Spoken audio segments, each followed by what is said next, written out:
സാധു കൊച്ചുകുഞ്ഞ് ഉപദേശിയുടെ ഒരു അനുഭവം പലപ്പോഴും നമുക്ക് അറിയാവുന്ന കാര്യമാണല്ലോ. ഒരു ദിവസം ദൈവദാസൻ പ്രസംഗിച്ചു കൊണ്ടിരുന്നപ്പോൾ തൻ്റെ ഒരു സ്നേഹിതൻ വന്ന ഒരു സ്ലിപ്പ് തൻ്റെ കയ്യിൽ കൊടുത്തു. പ്രസംഗം നിർത്തിക്കോ, നിങ്ങളുടെ മകൻ മരിച്ചുപോയി.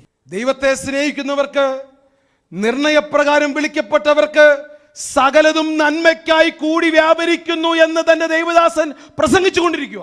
ഇതിന്റെ നടുവിലാ കുറിപ്പ് തന്റെ കയ്യിൽ കിട്ടുന്നത്.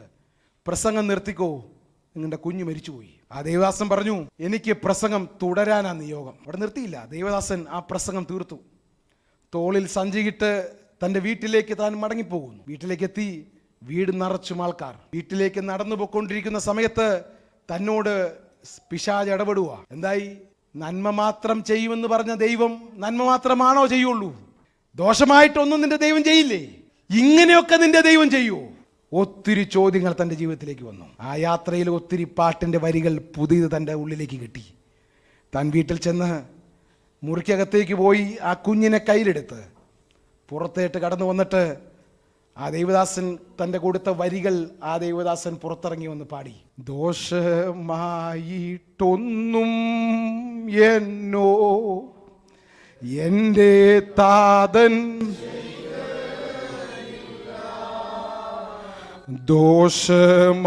ദോഷമായിട്ടൊന്നും എന്നോ എൻ്റെ താതൻ.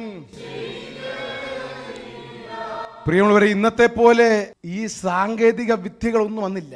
നമുക്കിതൊക്കെ കേൾക്കാൻ യൂട്യൂബിൽ പല അനുഭവങ്ങളും പലതും ഉണ്ട്. ഒത്തിരി ദൈവദാസന്മാരുടെ സാക്ഷ്യങ്ങൾ നമുക്ക് കേൾക്കാനുണ്ട്. എന്നാൽ ഇതൊന്നും അവർക്ക് ലഭ്യമായിരുന്നില്ല. ചുരുക്കം റിസോഴ്സിന്റെ നടുവിൽ സാധു കൊച്ചുപദേശിയുടെ ജീവിതത്തിൽ വേദനകൾ വന്നപ്പോൾ, താൻ പ്രസംഗിച്ചു കൊണ്ടിരുന്ന കാര്യം തൻ്റെ ജീവിതത്തിലേക്ക് ആഞ്ഞടിച്ചപ്പോൾ, ഇനി ഈ പുസ്തകം വേണ്ടെന്നും പറഞ്ഞ് മാറ്റിവെക്കുകയല്ല ചെയ്തേ.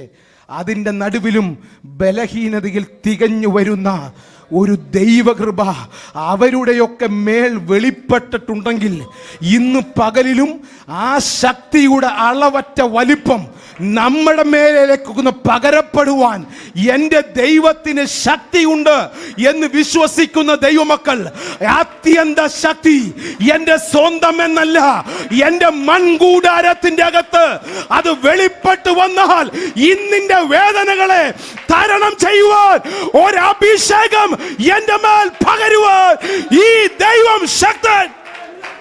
ഇന്ന് പകൽ പരിശുദ്ധാത്മാവ് ചിലരോട് ഈ വാചകങ്ങൾ ആവർത്തിച്ച് പകൽക്കാലം ഇടപെടുന്നു. എൻ്റെ ദൈവം ദോഷമായിട്ട് നിന്നോട് ചെയ്യില്ല.